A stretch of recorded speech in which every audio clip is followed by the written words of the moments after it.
സഹോദരി, ഇതിൽ നിന്നൊഴിയാൽ നമുക്ക് കഴിയില്ല. നാം സാക്ഷ്യം പറഞ്ഞേ പറ്റൂ. ഇതിൽ നിന്ന് നമ്മെ തടയുന്ന കാര്യം, കേരളത്തിൽ ഓരോ കേസും പത്രത്തിൽ വരുമ്പോ 100 സാക്ഷി, 130 സാക്ഷി, 230 സാക്ഷിയൊക്കെ ഉണ്ട്.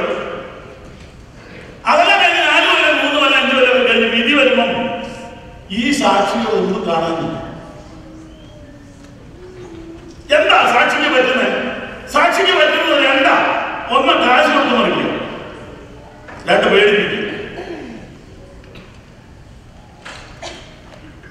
പൈസ കിട്ടിയിട്ട് ഞാൻ കണ്ടില്ലായിരുന്നു, ഞാൻ ഓർക്കുന്നില്ല, ഞാൻ അങ്ങനെ പോയതായിരുന്നു, കണ്ടില്ലായിരുന്നു. ഇതിനൊക്കെ പറഞ്ഞ് മാറും. പൈസ മേടിച്ചിട്ടുണ്ടാവും, വേറൊരു കുട്ടിയെ പേടിപ്പിക്കും, മിണ്ടിപ്പോയതിന്റെ ശരിയാണ്.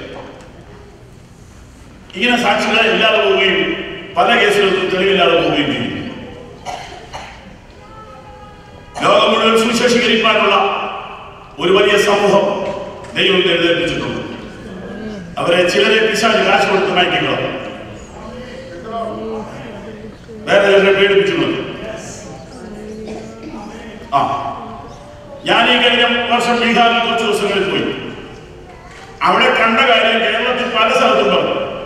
പറഞ്ഞപ്പോൾ അവിടുന്ന് പലർക്കും സന്തോഷം തോന്നിയ പേരൊക്കെ അവിടെയൊക്കെ പോയി കാണണം. അപ്പൊ എനിക്ക് സന്തോഷമായി പറയാം. അങ്ങനെ 3 സ്ഥലത്ത് 4ാമത്തെ സ്ഥലത്ത് പറഞ്ഞ പിന്നെ ഞാൻ പറഞ്ഞു, ഇനി അതെന്നാന്ന് അറിയണമല്ലോ. ഒരു ചില ഒരാളെ വിളിച്ചിട്ട് പറഞ്ഞു, അവിടെ ഒരുതരം പ്രത്യേക പനിയുണ്ട്, പോയത് പോയി, ഇനി അങ്ങനെ പോകാനാണെന്ന് പറയുന്നത്. അത് വരുന്നത് വയറ്റിലാണ്, അത് കണ്ടുപിടിക്കാൻ പ്രയാസമാണ്.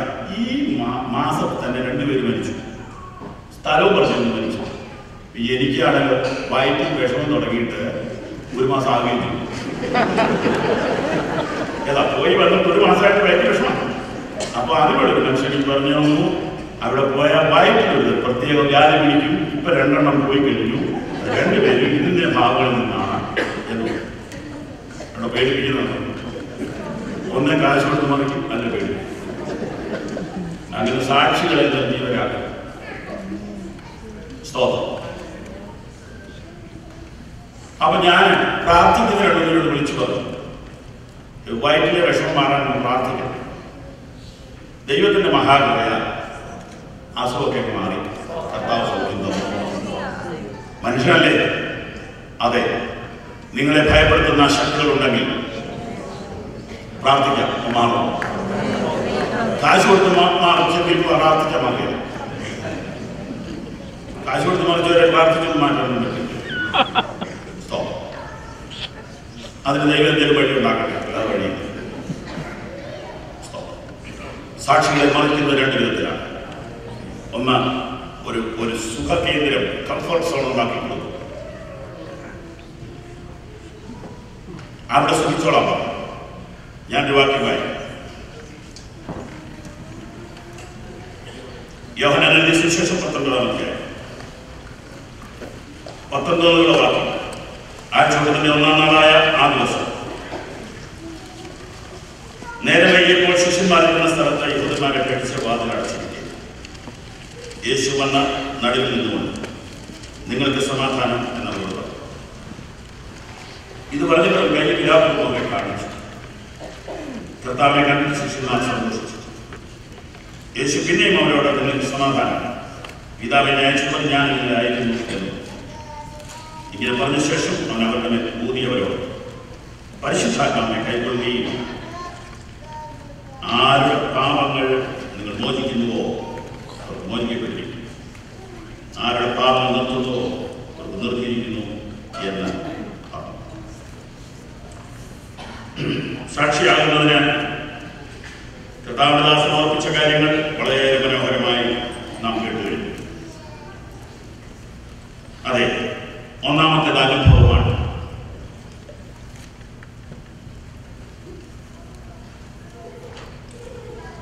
സാക്ഷിയാകാൻ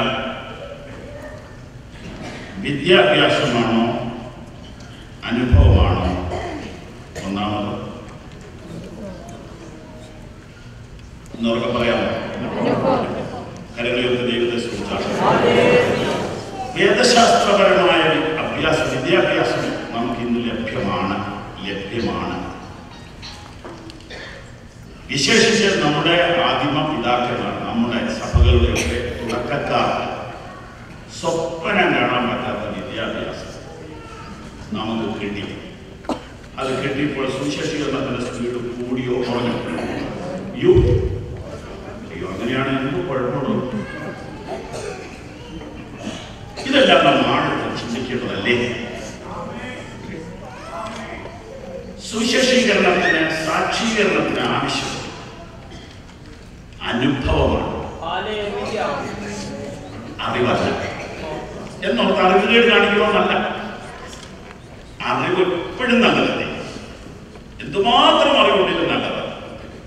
പക്ഷേ എപ്പോഴാ സാക്ഷിക്കാൻ പോണേ? ഇനിയും പഠിക്കാമോ? അല്ല, ഇനി ഒരു 7 കൊല്ലം കൂടെ തുടരാമെന്ന് വിചാരിക്കും. നല്ലതാ. യായ സാക്ഷിക്കാൻ പറ്റില്ല.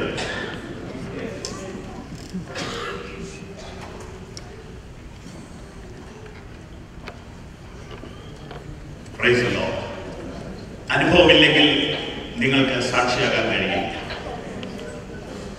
മീൻ പിടിക്കാൻ പഠിപ്പിക്കുന്ന കോളേജ് ഇൻസ്റ്റിറ്റ്യൂട്ട് ഒരു 6 മാസത്തെ കോഴ്സ് കഴിഞ്ഞപ്പോൾ പിള്ളേരെ പിടിക്കാൻ പറ്റും. പ്രാക്ടിക്കലി അതിനകത്ത് 40 പേരിൽ 39 പേര് പരാജയം. ഒരുത്തൻ വിജയിച്ചു. അവൻ നല്ല വെള്ളം കണ്ടിച്ചു. അവനെ പ്രിൻസിപ്പൽ കണ്ടു പറഞ്ഞു, നിന്നെ പ്രൊഫസർ ആക്കിയേക്കാന്ന്. അപ്പൊ ആകെ ഒരുത്തനെ പിടിക്കുള്ളൂ, അവനെ പിടിക്കും.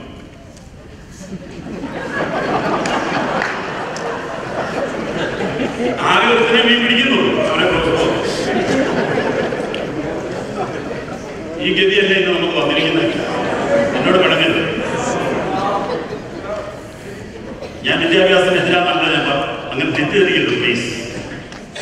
എന്തു സംഭവിച്ചു? ഇന്ന് പിടുത്തക്കാരില്ല, പ്രൊഫസർമാരാകില്ല. പക്ഷെ നമുക്ക് നല്ല അധ്യാപകരെ ദൈവം തന്നതിനാണ് ഞാൻ ദൈവത്തെ സ്തുതിക്കുന്നു. പക്ഷെ നമുക്ക് ആര് പിടിക്കും?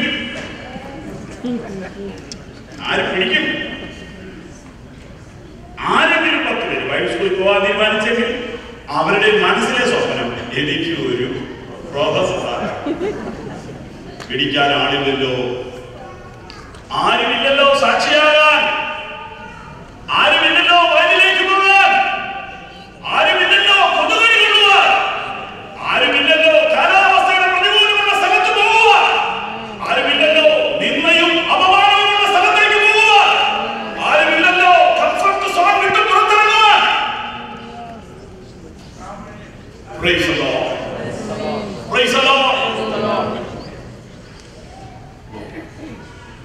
നമുക്ക് അറിവ് വേണം പ്രിയപ്പെട്ടവരെ. നമുക്ക് നന്നായിട്ട് വേദോസ്തവം പഠിച്ചേ പറ്റൂ. അല്ലെങ്കിൽ ഉപദേശ പ്രശ്നം പറഞ്ഞു പിടിപ്പിക്കും. അബദ്ധങ്ങളൊക്കെ കാട്ടിപ്പോകും. നമ്മുടെ വചനം പഠിക്കണം. പക്ഷേ 19 കൊല്ലമൊന്നും പഠിക്കണ്ടോ സാക്ഷിയാകാൻ? ഉള്ളത് വെച്ചിട്ട് സാക്ഷിയാകും. സാക്ഷിയാകുന്നതിന് അത്യാവശ്യം അനുഭവമാണ്. അതുകൊണ്ടാണ് യേശു പേടിച്ചിരിക്കുന്ന ശിഷ്യന്മാരുടെ അടുക്കിലേക്ക് ചെന്നിട്ട് അവർ യഹൂദന്മാരെ പേടിച്ചു വാതിലടച്ചിരിക്കും. യേശു വന്ന് വാതിൽക്ക മുട്ടിയില്ല. അതൊരു അത്ഭുതം കാണിക്കാൻ വേണ്ടിയൊന്നും ചെയ്തതല്ല. വാതിലടച്ചിരിക്കുക സാധാരണ മുട്ടുക. എന്നാൽ മുട്ടാൻ എന്നാന്ന് ചോദിച്ചാൽ കർത്താവ് നമ്മുടെ പ്രകൃതി അറിയുന്നു. പേടിച്ച് കുറ്റിയിട്ടിരിക്കുമ്പോ മുട്ടിയ എന്താണെന്ന് വിചാരിക്കുക. അല്ല, ഒന്ന് ചിന്തിച്ചു. സോ ഈ പേടിച്ചിട്ടുള്ളവർക്ക് പേടിയെ കുറിച്ച് പറഞ്ഞാൽ ഞങ്ങളുടെ പരിസര പ്രദേശത്തൊരു പെട്ടെന്നൊരു മരണം ഉണ്ടായി. രാത്രി 2 പേര് മരിച്ചുപോയി. ആ ദിവസം